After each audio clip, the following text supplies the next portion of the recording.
but there's three of us. It's sometimes one of us might feel like, oh, are we like kind of the third wheel here? And then there's like, no, there's three. They're three very even wheels, but there's going to be times where you have to address those feelings, and by bringing them up and talking about them, it makes those feelings dissipate. Welcome to the Locala podcast, everybody. I'm Lisa Anderson, your host and publisher of Locala magazine. Today we have Jackie Korpela on the couch, and I'm so excited to have her back. She was in a previous issue, I believe in 2021. We will go ahead and link that in the description for you so you can read the original story. But this is a follow-up with her. And before we head over to Jackie, let's go ahead and smash that like button and subscribe if you enjoy all the content that we provide you. So welcome, Jackie. Thank you. So when we sat down, I guess a year, maybe almost two ago. Yeah. We sat down and we talked about so many things, and your life is so big, and I had to choose, and I chose to go with your relationships. And so I kind of want to start off with what you're doing now and where you're at with just your life in general. And then we'll dive into your relationships and how that's progressed over the couple of years. Okay, that sounds great. Okay. Currently, I have the privilege of being able to be a stay-at-home mom, but that looks different for each person who's a stay-at-home mom. For me, that looks like being a taxi driver to my adult children and then homeschooling my youngest. Okay. And I feel very privileged to be able to be in that position where I can give my full energy to the people in my household. Yeah. I spend my free time writing these days. I had the opportunity to be part of a book with 14 other women. 15 women shared their stories. It was called Shameless. Mm-hmm. And after doing that, it opened up something for me. I've written my whole life. And after finally being vulnerable enough to share it with others, I decided to keep that ball rolling. I decided to keep going, keep writing, and keep sharing what I have with the world. Yeah. So I have released last year 2 editions of an interactive journal helping people with processing grief. The first one could be pretty much for any kind of situation with grief. I wanted to leave it that way. And then the other edition is for miscarriage, pregnancy loss, infant loss. That message is really important to me because having experienced a twin pregnancy loss myself about 2 years ago,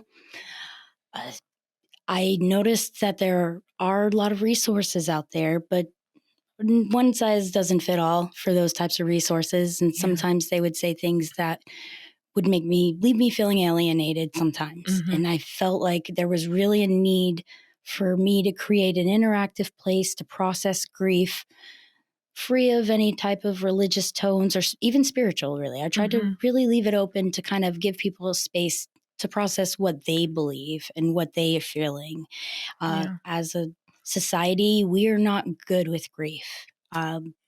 We very much need to pull our pants back up and put our shoes on and run out the door to work, and grief is something that is a lifelong journey. And so being able to process it properly is, I think, a vital thing that we really don't teach in our society or really make space for. Yeah. And No, I agree. And you actually went through that shortly after the article came out. You started that journey. And I know that you had writing that story in the Shameless book, because for those that don't know, my parent company is the one that published the book. You dealt with one side of what you grew up with. And in that chapter, it was being bullied by both family and at school, and breaking free of that culture for your own family. And then while you're trying to process all of that, you also went through your pregnancy loss. I love the fact that you wound up doing 2 journals. Now, you did the first one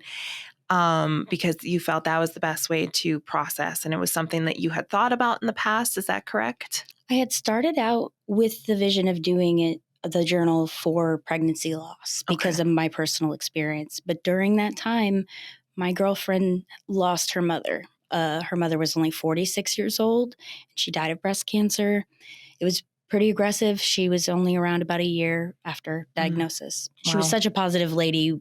She never really let us know how bad it was until she was gone. A week before she passed, she posted on Facebook that she was starting to walk again. And we were like, oh, she's bouncing back. Yeah. So she was just a very positive lady. And it was a hard hit. And so when I was going to release the edition, I decided to make it kind of a general space to process grief because I wanted it to be a tool that my girlfriend could use as well. And so after it was released, I was very proud of it, but I still had this heavy feeling on my heart that the original reason I did this was to deal with miscarriage. And so I went ahead and I took the original work and I added about 10 bonus pages specifically about pregnancy and that aspect of it. And I felt like it was more complete at that point. And so I'm happy I had released the original one for everyone because I really wanted that tool for everyone. Yeah. But my heart is in reaching women who have experienced a pregnancy loss. Yeah. Because well, and you spent a lot of your time. What didn't get put in the article too much was kind of your past history. So you spent a lot of time helping. Were you a doula or? I was a doula, a birth assistant for a midwife that we worked at a birth center called the Locala Birth Center. And I was also a birth photographer. Yeah, I was going to say any photography. Yeah, I worked at the birth center for about 2 years, but I've been doing birth work for about 10. So before and after my time at the birth center, I'd worked with people, and I had also worked with people who had experienced loss. There are organizations like Now I Lay Me Down to Sleep that will be contacted to photograph a loss, but they have certain stipulations. And sometimes we would have a woman who would have a miscarriage that was just too early that the organization could not help. Yeah. So I had actually had the experience of photographing a baby, or a few times I had experience, but I've had an experience photographing a baby the same age that my twins were when they gave birth. So when I gave birth to them, I remember thinking I already knew what they're going to look like: little fingers, little toes, all those little tiny parts, because I had experienced supporting women through that, slept overnight at the hospital to be there when they gave birth and take photos, or if they had passed at home and then they would come into the birth center and I would photograph for them. And I'm a very empathetic person. It was not an easy task to do, but my heart very much lies with them, and I would do those things anyway. Yeah. And I'm grateful for having the experience before I went through my own experience, but I had a little bit of trouble when I went through my own experience because I wanted one of me there. Yeah. I was like, where's my Jackie? Yeah. My girlfriend was lovely, and I was actually very lucky. My husband was able to stay home with our children and help them process what was happening. And my girlfriend came to the hospital with me to give birth and really support me through that. And that was really an interesting way where we got to see how our unusual relationship dynamic, every one of us has a role in our lives, and we support each other better having the three of us. And I'm really grateful that I had the experience of working with people before I went through it myself, so I knew a little bit of what to expect. Yeah. And I did not know until I went through it myself that there was a need for this type of resource.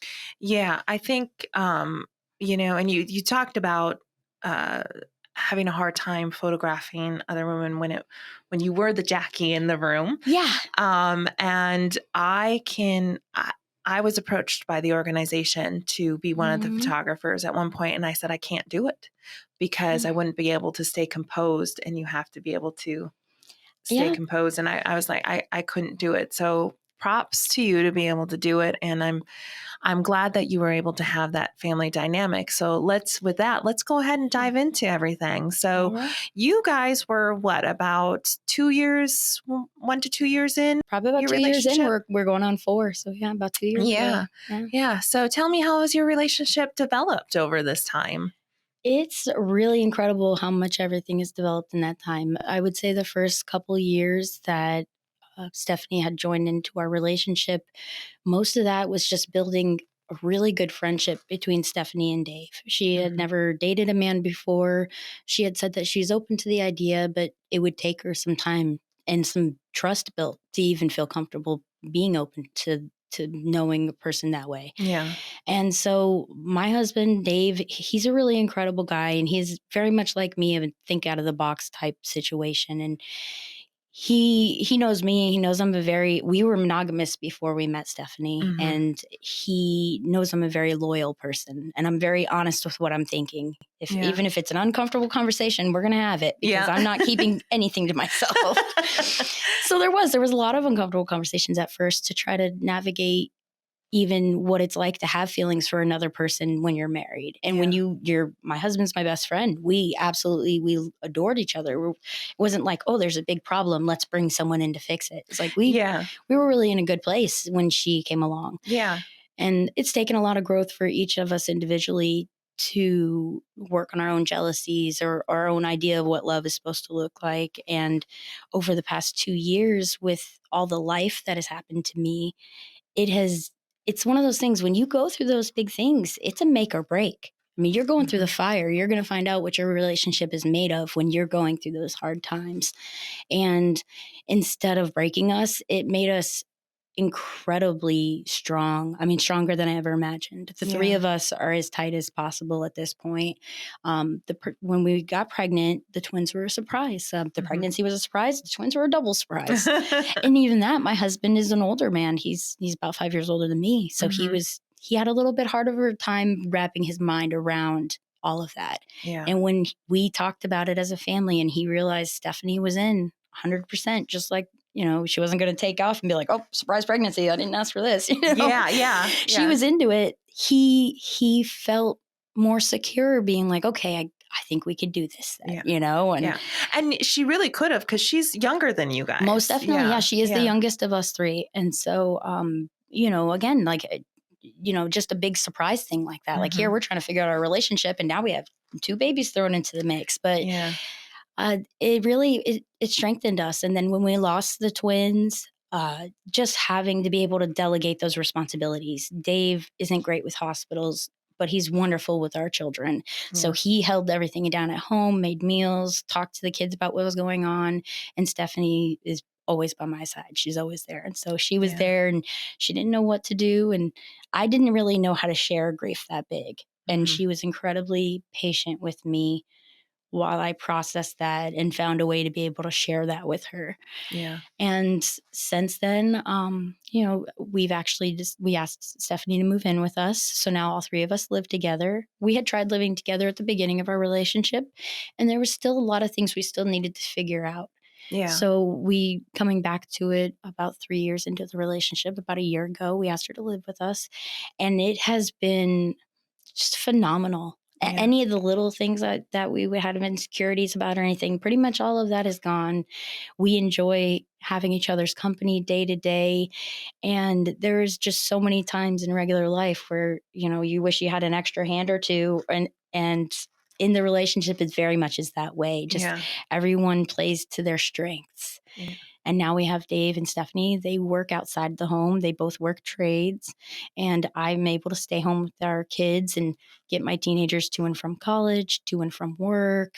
We kind of live in a place, there's no bus system. So when you have young adults, if they're not driving yet, you almost need someone around to be able to get all that going, to help them launch. Yeah, absolutely. Absolutely. Yeah. Now, how old is your youngest? My youngest is 7 years old. Okay.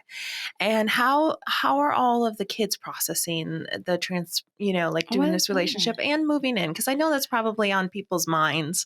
I love that question, because people don't always consider the kids in these situations, or I could imagine someone commenting, what about the kids? Yeah. Well, when we first met, I think that the teenagers, I've always been very open with my kids about everything. We talk about everything. And so I let them know, and my kids are very think out of the box type people too. So I was grateful that we didn't meet a lot of judgment. If anything, they were just maybe more skeptical of Stephanie at first coming in.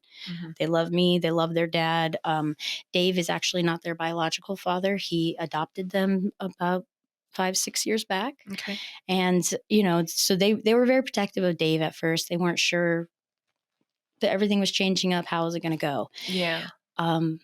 Over the past few years, they've seen that she has stuck around and that she pitches in the family, that she asks them about their day. And I can say now we're almost 4 years into the relationship. My kids see her as another mother in their lives. My 7-year-old has known her since she was 3. Yeah. So she has always known Stephanie. Mm-hmm. And she's always known Stephanie as a special person in the family. But as she gets older, you can discuss these things a little more in depth. So she's always known Stephanie was my girlfriend. But now that she's older, she understands a little bit more of what that means and how she is another safe adult in our household and in her life that she can count on for things. And so they really all love her. And we talk about, we can't legally be married, the 3 of us, but we talk about having some type of ceremony because we want everyone to know, like, even if we can't sign a piece of paper for it, this is our life plan. I believe there's more than one soulmate for each of us. I believe when we come here with the intention of meeting up with certain souls or certain people to fulfill our life plans. Yeah. Yeah. I think, that's kind of a good point, talking about how you're attracted to other souls and stuff like that. Because if I remember correctly from the first article, you had said you were never attracted to other women in that way before. I would say I considered myself bisexual, but in theory. Okay. Other than, being a teenager and, maybe I had kissed a friend or a friend had kissed me in high school or something. But I mean, when it came to being married or dating, I had a lot of internalized misogyny. Yeah. I had this idea, I'd parrot things like, what are we going to do if we both get our period at the same time? We'll rip each other's head off. And I'm like, what are we talking about? Yeah. Because that's a thing, that's a thing it's men and other people say, and you parrot it because you've heard it. Right. Which makes no sense because there are women who room together, who go on their cycle together because we just kind of sync up as women. And they survive. Yes. And honestly, I think it helps having another woman in the house because I feel way more understood about things. And I don't usually play into gender roles, gender norms at all. But there does seem to be a little Mars Venus action going on. You can tell sometimes in your relationships. Yeah. And having another female, or a non-binary person, because actually I want to be, she, her pronouns are she, her, and they, them, and myself as well. So, I mean, she doesn't mind if I refer to her as a female, but I also feel like I should clarify that. Yeah. But having another person with that feminine energy, because we all have a mix of a masculine and feminine energy, every single one of us. Yeah. And I find myself most attracted to people who have a really wonderful balance of masculine, feminine energy. It's one of the things I love best about my husband. And it's one of the things that I've learned to love about my partner, Stephanie, as well. It's like there's an understanding there. Sometimes she just gets the way I think. And it is different than Dave. And as long as he doesn't feel ganged up by it, we're good. I think he can sometimes take what I'm saying and understand it's not personal, because if she relates to it, he understands that we just have that similar point of view. Yeah. And so it's been really nice to have that energy around. It's helped him not to take things personally when I say it, because he'll hear it from her too, and he realizes it's not just me being sensitive about something. He might realize, and each of us take a turn at that type of growth. Like, we're very good at communicating and holding each other accountable for our words, or and I think a lot of people aren't comfortable doing that. And this type of relationship, people think it's twice as much fun stuff. It is twice, maybe 3 times as much more really being honest and talking about your feelings. If you don't like talking about your feelings, don't double up on your partner. Yeah, because that's a big dynamic to have, especially making sure that nobody is getting jealous of the other person, that it's harmonious, And jealousy is normal, but it's important to talk about it and address it, because when you bring it to the light and we discuss things, we realize, like, she might be jealous about one thing and then he might be jealous about another, or they might actually be kind of feeling the same thing. Like, but there's 3 of us. It's sometimes one of us might feel like, oh, are we like kind of the third wheel here? And then there's like, no, there's 3. They're 3 very even wheels, but there's going to be times where you have to address those feelings. And by bringing them up and talking about them, it makes those feelings dissipate, because then you have 2 people reminding you how loved and supported you are. And you can't you can't take responsibility for other people's emotions, but you can help give them ease of mind. And we've gotten really good now where if one of us are having a hard mental health day, we could say to the others, I'm feeling kind of insecure today. And then we know, hey, I'm going to text her a few times today, tell her how much I love her. I'm going to send her a cute little selfie, blowing kisses. I'm going to, it's important to, whether you're in a relationship with one person to whatever, it's important to feel comfortable expressing those needs and then having your partner be willing to listen and not take it personally. Yeah. That they're not doing enough, Do you find that it's easier now that Steph and Dave are a little bit involved with each other as well versus when it was just you and Steph and then you and Dave? Most definitely. Yeah. I think because we're all just people who are so comfortable with what we have and we, like a lot of polyamory people will date and they'll date other people, but we're all kind of homebodies and we're all a little neurospicy. And so we find our people and we're pretty happy at home with them. So the first part of the relationship, while we were trying to to feel everything out and get to know each other really well, a lot of times somebody would say, hey, I feel like I only have half of you. And that's a valid feeling. You have to say, hey, sometimes I feel like I'm being torn in half. And there's conversations that come with that. And a lot of times we try to, brainstorm our way through how can we help everybody feel as secure as possible. And these days, it's probably in the past year since we've all been cohabitating together and we get to spend every day together. It no longer feels like you have half a person. Each of us has two people that fully love us and care. And I'm happy that Dave and Stephanie had that time to fully develop their relationship before it ever progressed into anything else. So many people hear about our dynamic and they're like, oh, unicorns. Oh, I know what this is. Oh, this is all purely physical. And they really, I think our story shows the exact opposite of that they built an incredible friendship and a close relationship before we ever introduced any type of physical aspect to our relationship. And at this point, we all feel like we have two people that care about us fully. Well, do you mind talking briefly, if you're comfortable, about your son? February for us in the magazine is about the LGBTQIA community. And we had a mother in the magazine, and I'd kind of like to hear your perspective. Oh, I'd love to. I love talking about my son. Okay. My son, Mason, had come to us and talked to us about his interest in transitioning 5 years ago. Okay. And as open-minded, out-of-the-box thinking as I am, I still think back and cringe at some of the questions I might have asked or things I might have said. And over the past 5 years, we've grown a lot together. And I was always supportive, but I was taken by surprise because I felt like nobody knew my kid better than me.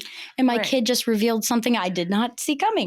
So then I'm like, well, sleep on it. Maybe you feel that way. Maybe you don't. Just think about it. Maybe you're stressed. Maybe you're overthinking. And I look back and I cringe because, but. How old was he when he came to you? It was 5 years ago. He's about to turn 20. Wow. Yes. No, where has the time gone?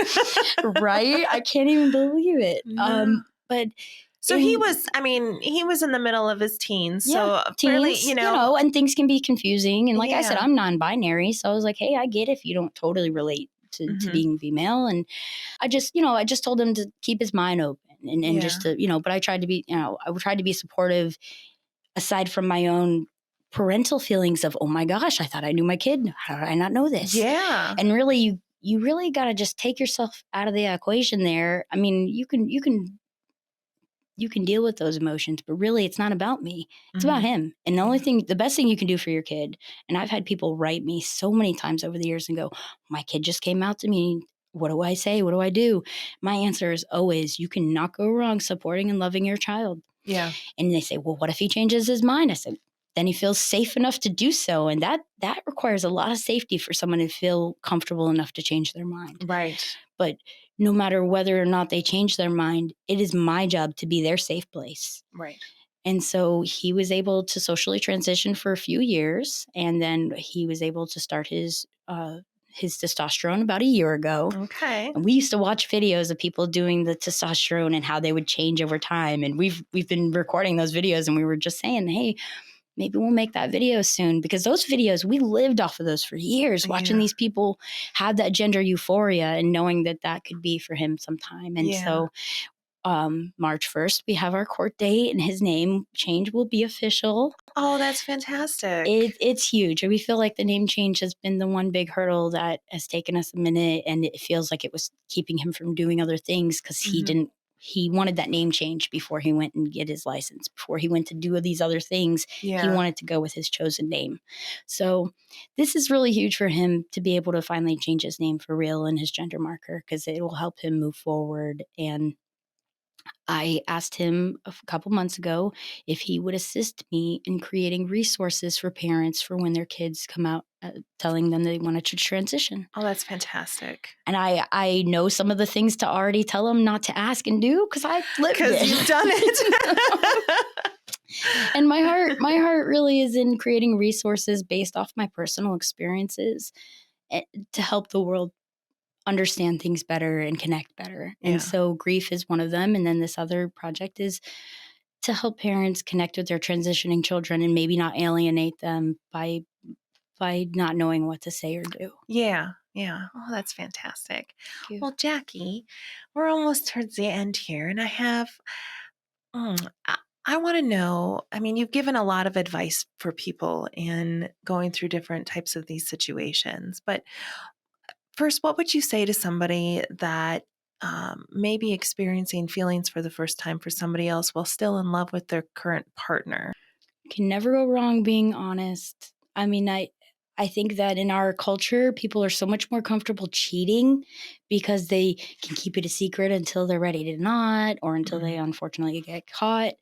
And cheating causes so much pain. Dave and I were both cheated on in our original marriages. Yeah. And so for me, I knew that the honesty was the key. I was like, falling in love with someone else, it can ruin your marriage whether you talk about it or not. Right. But it's definitely going to ruin your marriage if you cheat and don't talk about it. Yeah. And if your partner is really your best friend, they have a right to know what's going on in your mind and in your heart. And it requires those conversations to make your relationship strong. And then what would you say? What would be the biggest piece of advice beyond what you said already about a parent who is dealing with a transgender child for the first time? Look up some resources, do some research, try to reach out to other parents that are supporting their kids. The best thing you can do is love your kid and listen. Don't ask invasive questions. Don't equate gender with sexuality. Don't treat it as an excuse to start asking invasive questions about any of those things. Listen to your kid, love them. If you ask questions, be respectful. And if they're not willing to share, you might need to do the work to make your child feel safe enough to share those things with you. And that, again, that's work that has to be done on your side. Yeah. Well, Jackie, is there anything else that you wanted to talk about that I did not ask you? No, I really appreciate you having me in today. I appreciated being able to talk about my various projects I have going on and my unconventional family that I just adore with every aspect of my being. Just want to thank you for having me in today. Oh, absolutely. Absolutely. Well, thank you so much for being so open and sharing with us and sharing with the audience. We will have everything linked for you in the description on Jackie's current books and projects. Of course, we'll have that original article for you to read. And if you want to read other articles, you can go to www.localamag.com. As we said, our February issue is currently up, and that is focusing on the LGBTQIA+ community. And so please feel free to check out those articles as well. Some great resources.